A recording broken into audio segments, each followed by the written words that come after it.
I acquired my first drone in the year 2019, and since then I've filmed a lot of marine activity as I seek to gain a better understanding of marine life. One of my favorite subjects is sharks.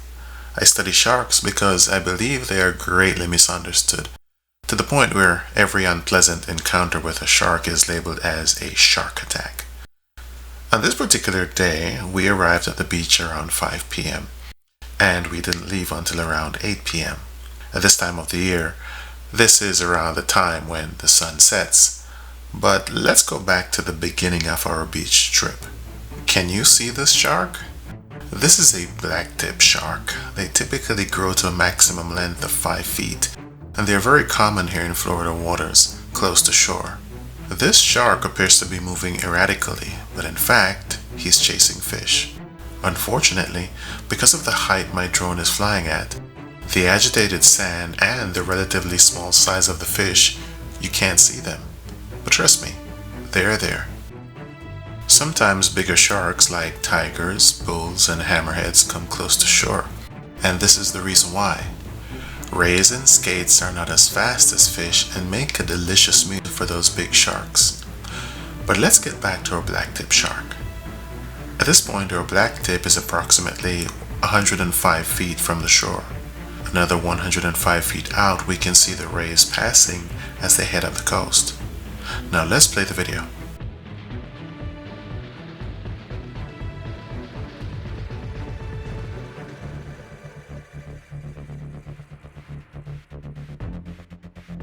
Stop. Notice where these people are? At this point, even the kids can stand up without the water covering their heads. And look, the shark isn't very far away. Does the shark know that they're there? Of course he does, but he doesn't care because he's not interested in humans, just the fish that he is locked onto and is chasing.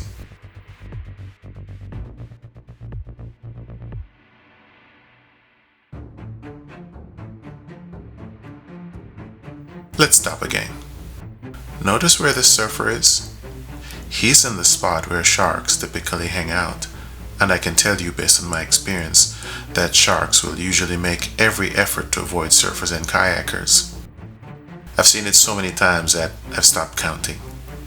However, when the water is cloudy like this, it's impossible for a shark to see, and instead they will lock onto the vibrations of a swimming fish in order to track it down. If the fish swims near a surfer as it tries to escape, a shark can easily mistake someone's foot or arm for a fish, especially if the person is wearing shiny jewelry. After the first bite, the shark realizes that the surfer is not a fish and moves on. The news report then says, "Surfer attacked by shark." But if the shark could write the headline, it would be more like, "Stupid human enters murky waters while shark hunts."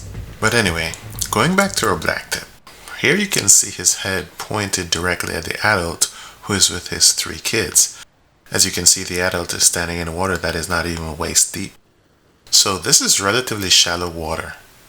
But what does a shark do, even though there are small kids in the water? Let's roll the video. As you can see, the shark gets real close and turns away because he's not interested in humans. His mind is on the fish.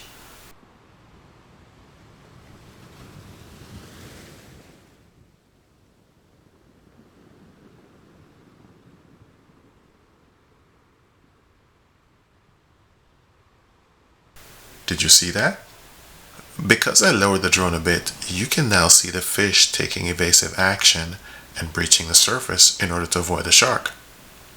And if we roll the video some more, you can see the fish is now swimming where the waves break on the sand. If you see a fish this size swimming so close to shore, assume that there's a shark nearby and leave the water right away. Fishes that are being chased will often come this close to shore for 2 reasons. 1, the sharks are too big to come into water this shallow, and 2, the sounds and vibrations produced by the crashing waves make it difficult for the shark to lock onto the fish. Here we can see the shark trying to relock onto the fish.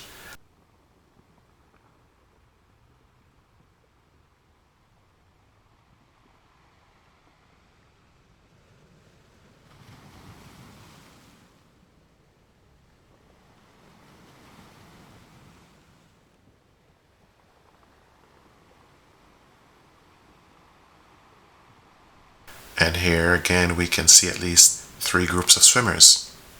If sharks were actually targeting people, these swimmers would have no chance. Here we can see the black-tip shark again near the swimmers, and he's probably there because the fish might be using the swimmers as cover. But note that as soon as the swimmers dive off in the direction of the shark, he turns and swims away. This is a behavior I've seen so many times. When the sharks know that there are humans nearby, they will beat a hasty retreat and hang out further offshore. We were at the beach for about 3 hours that day. My drone ran through several batteries, and this is all I saw. At least 2 sharks chasing fish and avoiding people. This was a particularly scary moment for me because there was one child still in the water, and I thought this wave was going to bring the shark very close to her. But here you can see the shark has doubled back and retreated into deeper water. So at this point you might be asking, why call this video Anatomy of a Shark Attack? Because these so-called shark attacks are basically accidents. Accidents that occur because people don't know how to interpret their surroundings. I was at the beach that day, but I did not go into the water. Why? I saw the signs. Fish were jumping. Pelicans were diving in and catching fish. The sand was agitated, making the water murky. All these things are signs that sharks are present and that there's a greater probability of an accidental bite. So learn from this, please, and act logically.